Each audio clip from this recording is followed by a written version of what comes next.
Hello, welcome to today's lesson for our writing main task. And today we are going to be looking at a different kind of poem to finish off our week, and it is acrostic poems. Right, so what is an acrostic? So you've seen these before, we've done them. I think the last time we did them was when we were looking at one of our Lent challenges, and we did an acrostic poem with the word hope. It is a poem in which the first letters of each line spell out a word or phrase. Usually, the first letter of each line is a capital letter. It doesn't need to rhyme, and it's when you're reading the first letters of each line vertically down the page, you spot the word that you're talking about. So let's look at some examples. Some of these examples of acrostics are actually quite like kennings, so that might be an idea you want to go with. So this one is called Introducing the ogle-eyed, creepy weirdo, tough and tetchy, on the lookout, prowling, pouncing, up-rapping, shell cracker. Okay, and what are we introducing? You can see in red at the front here, an octopus. So they haven't just put one word for each letter of octopus. They've made it more interesting. And it's a little bit like the kenning in shell cracker, but they've thought of other ways to describe it. They've mentioned his eyes, the fact that octopuses are a little weird, aren't they? They do creep along. Tough and tetchy, on the lookout, prowling, pouncing, up-rapping. They can wiggle themselves into really small spaces. So they might have gone up into, I don't know, a gap between a rock in a rock pool or something and a shell cracker. Because I don't know if you know, but octopus has a really tough mouth, like a beak, and it can crack open shells to eat whatever little creatures are living inside the shell. So that's one. Another one is definitely like our kenning, and it's called giant. Enormous feeder, loyal minder, earth remover, power lifter, handy blaster, alarming trumpeter, nimble rammer, thunder maker. And you can see with the letters in red that names an elephant. Okay, some really nice ideas there and lines. So how do you write an acrostic poem? So you write down the word vertically.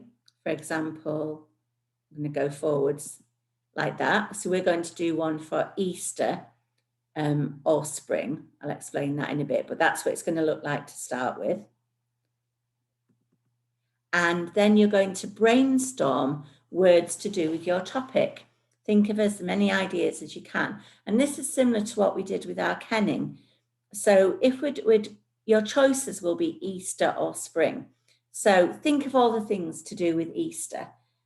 Eggs come to mind straight away, but it's a time of year where there's springs and beautiful flowers, when Christians think about Jesus and rebirth and renewal and all that kind of thing. So lots of things. So write down as many as you can think of. And then when you've got a list, then you can find the words that start with the letters you need for each letter of your word and put them in place. And remember that sentences can cross lines. So if you look at my example on the next page is one that I've written for spring. So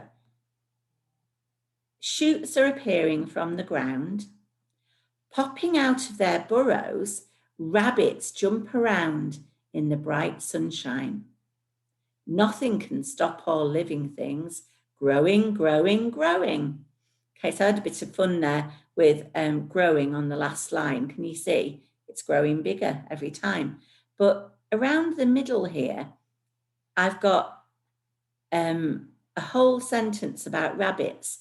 So the P is for popping out of their burrows. Rabbits jump around, and then the I just follows that sentence on in the bright sunshine. Nothing can stop all living things growing, growing, growing. So I was quite proud of that, but I'm sure you can do better.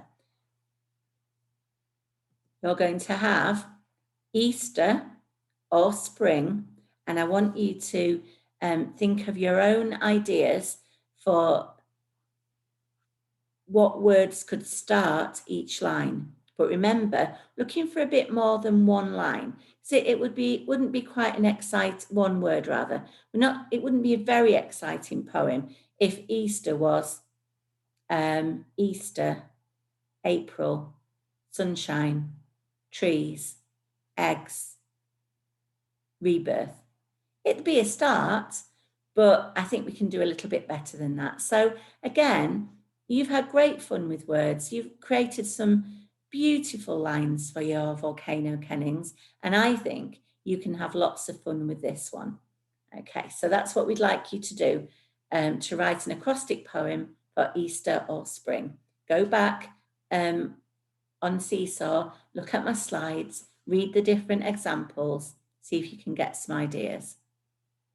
And then an extra little bit that I want to talk about is your Easter card, which you're writing, which you're making rather this afternoon. And just want to put a couple of examples of what you could write inside. So it's up to you, obviously, who you're writing your card to. So it could be, Dear Dad, Happy Easter, love from Lottie. Kiss, kiss, kiss. To Mum and Dad, have a lovely Easter, love from Jack.